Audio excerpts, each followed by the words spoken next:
Singkatnya, tersebutlah di kalangan Bani Israel seorang kaya raya. Dia mempunyai saudara sepupu yang fakir. Tidak ada ahli waris selain dirinya.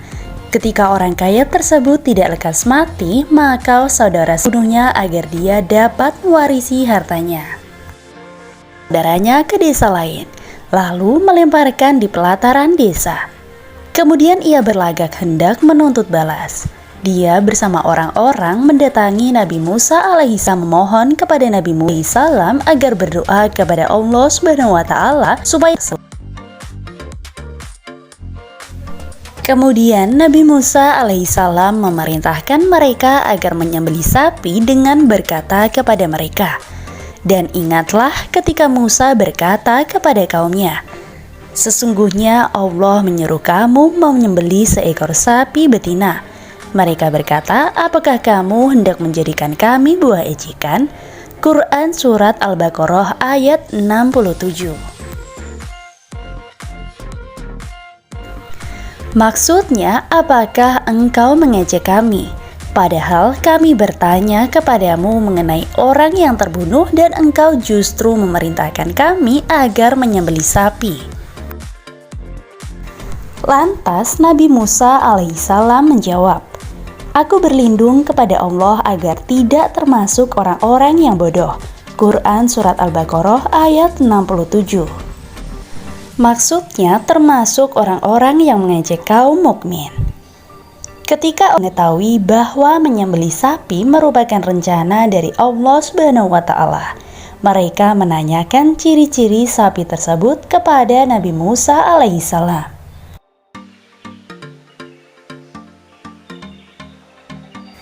Ternyata di balik hal tersebut ada hikmah besar, yaitu bahwa di kalangan Bani Israel terdapat orang saleh.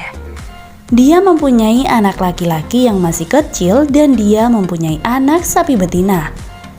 Dia membawa anak sapi tersebut ke dalam hutan dan berkata, "Ya Allah, saya menitipkan anak sapi ini kepadamu untuk anakku kelak jika dia dewasa."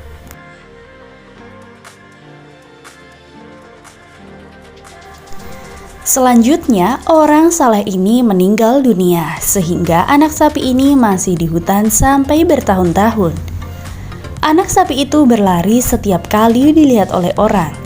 Ketika anak orang saleh tadi telah dewasa, dia menjadi anak yang berbakti kepada kedua orang tuanya. Dia membagi malamnya menjadi 3 bagian. Dia melaksanakan sholat dalam sepertiga malam, tidur dalam sepertiga malam, dan duduk di samping ibunya dalam sepertiga malam. Di pagi hari, dia mencari kayu bakar yang ditaruh di punggungnya, lalu datang ke pasar untuk menjual kayunya sesuai kehendak Allah Subhanahu wa Ta'ala. Kemudian dia menyedekahkan sepertiganya, memakan sepertiganya, dan memberikan kepada sang ibu sepertiganya.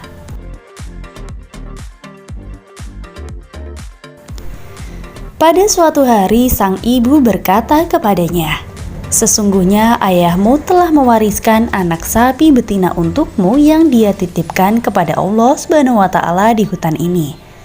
Maka berangkatlah, berdoalah kepada Rob Nabi Ibrahim alaihissalam, Nabi Ismail alaihissalam, dan Nabi Ishak alaihissalam agar mengembalikan anak sapi tersebut kepadamu. Ciri-cirinya, jika engkau melihatnya, kamu membayangkan seakan-akan sinar matahari memancar dari kulitnya. Dia diberi nama Al-Muzahabah karena keindahan dan kejernihannya." Kemudian anak tersebut memasuki hutan.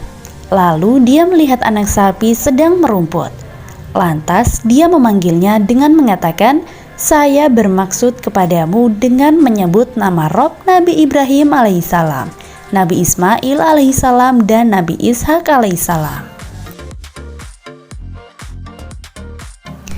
Kontan sapi tersebut menengok ke arahnya dan berjalan mendekatinya sehingga sapi tersebut berdiri di hadapannya.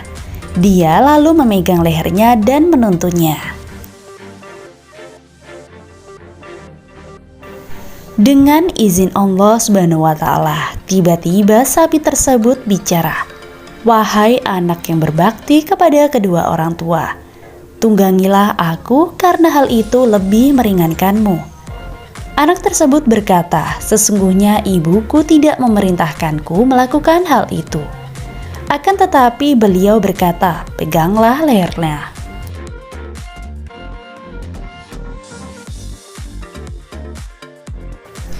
Sapi tersebut berkata, "Demi Rob Bani Israel, jika engkau menunggangiku, niscaya kamu tidak dapat menguasaiku untuk selamanya. Ayo berangkat.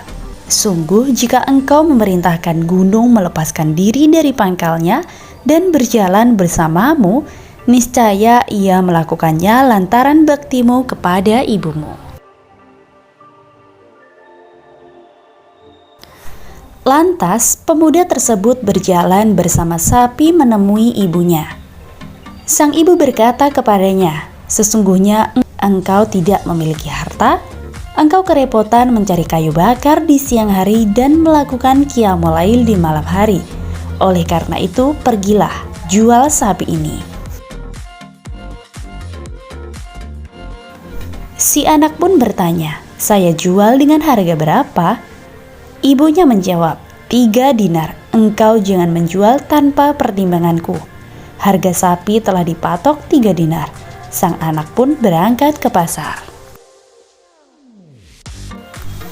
Lalu Allah Subhanahu wa Ta'ala mengutus malaikat agar dia melihat makhluknya dan kekuasaannya sekaligus untuk menguji pemuda tersebut bagaimana baktinya kepada ibunya. Sungguh Allah Subhanahu wa Ta'ala mengetahui hal tersebut.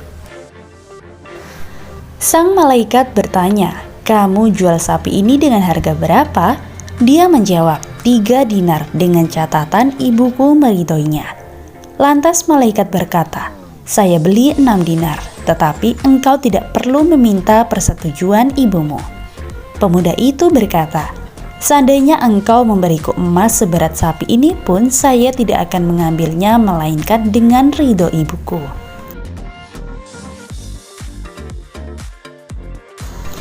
Kemudian dia membawa pulang sapi kepada ibunya dan dia menceritakan tentang harganya.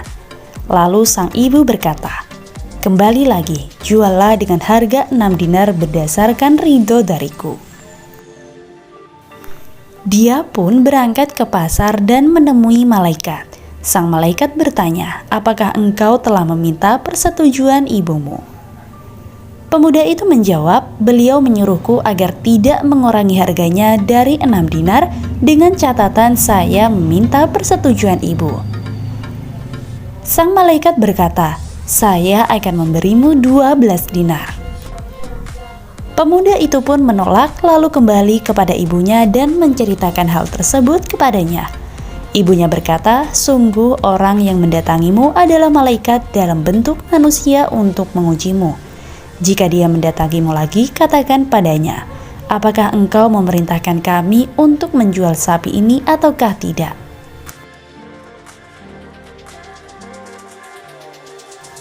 Pemuda itu pun melakukan hal tersebut. Lalu malaikat berkata, "Kembalilah kepada ibumu dan tolong sampaikan padanya, biarkanlah sapi ini. Sungguh Nabi Musa bin Imran alaihissalam akan membelinya dari kalian untuk mengungkap korban pembunuhan seseorang di kalangan kaum Bani Israel. Janganlah engkau menjualnya kecuali dengan kepingan dinar yang memenuhi kulitnya. Oleh karena itu, tahan dulu sapi ini." Akhirnya mereka pun membeli sapi tersebut dengan emas sepenuh kulit sapi.